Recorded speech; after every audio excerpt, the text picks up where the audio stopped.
SIR এর বিরোধিতায় তৃণমূলের পাশে এসে দাঁড়িয়েছে কংগ্রেস এবং তার জন্যই আন্দোলনের নামে রাস্তাঘাটে প্রহসন চলছে।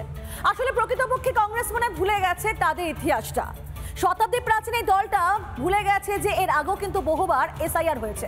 তারা ভুলে গেছে, কিন্তু চলুন একবার আমরা তাদেরকে মনে করিয়ে দিই। আর মনে করে দেওয়ার পর তাহলে হয়তো সুবিধা হবে এই আন্দোলন করার জন্য, আরও বিষয়টা আরও পরিষ্কার হয়ে যাবে রাহুল গান্ধী, প্রিয়াঙ্কা গান্ধী বডরা কিংবা শুভঙ্কর সরকারের কাছে। দেখুন,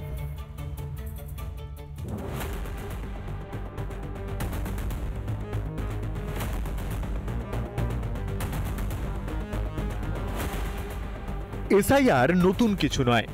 স্বাধীনতার পর থেকে দেশে অন্তত 13 বার ভোটার তালিকা সংশোধন হয়েছে। চলুন দেখে নেওয়া যাক কবে কবে ভোটার তালিকা সংশোধিত হয়েছে, তখন দেশে ক্ষমতায় কারা ছিল।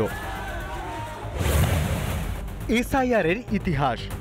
ক্ষমতায় তখন কংগ্রেস, তৎকালীন প্রধানমন্ত্রী জওহরলাল নেহরু। সেই সময় 3 বার এসআইআর হয়েছিল, 1952 সাল থেকে 1956, এরপর যথাক্রমে 1957 এবং 1961 সালে ভোটার তালিকা সংশোধন হয়। এরপর আবার 1965 সালে তালিকা সংশোধিত হয়। তখনও ক্ষমতায় কংগ্রেস, প্রধানমন্ত্রী লাল বাহাদুর শাস্ত্রী।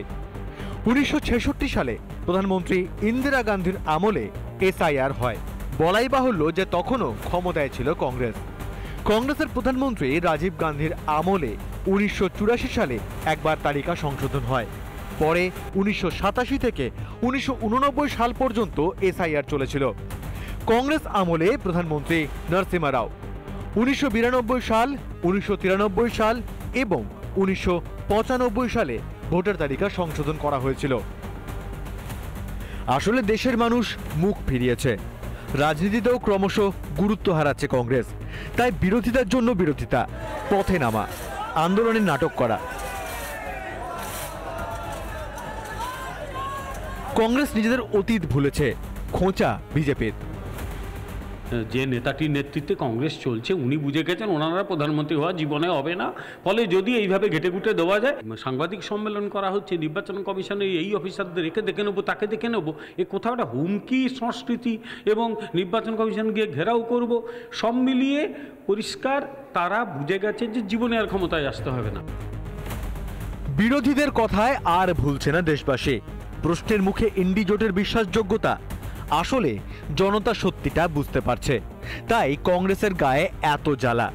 আন্দোলনের নামে প্রহসন মাত্র। রিপাবলিক বাংলা। নানা ধরনের কন্টেন্ট দেখার জন্য লাইক করুন, শেয়ার করুন আমাদের ফেসবুক পেজ, সাবস্ক্রাইব করুন আমাদের ইউটিউব চ্যানেল। পাশাপাশি অন্যান্য ব্রেকিং নিউজের জন্য অবশ্যই চোখ রাখুন রিপাবলিক বাংলায়।